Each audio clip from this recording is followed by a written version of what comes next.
प्रतिमा energy private limited पक्षर solar मुख्य कार्यालय उद्घाटित।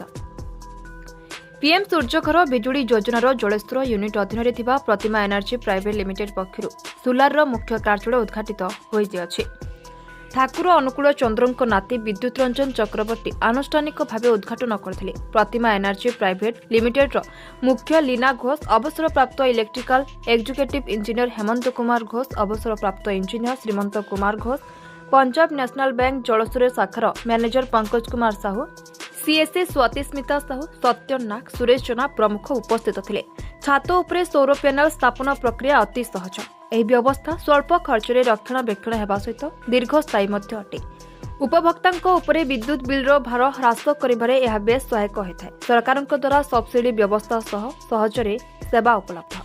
अक्षय शक्तिर व्यवहार जोगु परिवेश सुरक्षार सहायक होइଥାଏ। ताछड़ा 3 किलोवाट सौरशक्ति पर्यंत व्यवस्था 78,000 टंका पर्यंत रिहातीर लाभ उठाई पारिबे बोली अवसर प्राप्त इंजीनियर श्रीमंत कुमार घोष कहिथिले।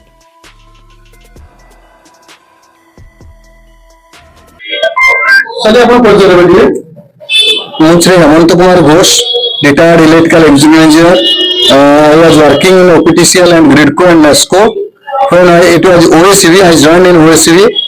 बर्तमान जो प्रधानमंत्री सूर्यघर योजना रे जो लोक मान जो सुविधा दे मागणा बिजुली प्रधानमंत्री जो स्कीम एथरे तीनोटी उपकारिता अच्छी। प्रथम तो आपण माने इलेक्ट्रिक बिल रे सुविधा पाइले।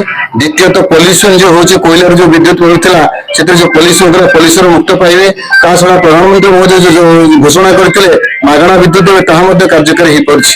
यह लोक मान अत्यंत उपादेय। आमे जलेश्वर टीपीएनओडीएर अंडर रे कार्य करिया पई हमन को अनुमति दिया जायछि। हमन ए कार्य करूछु।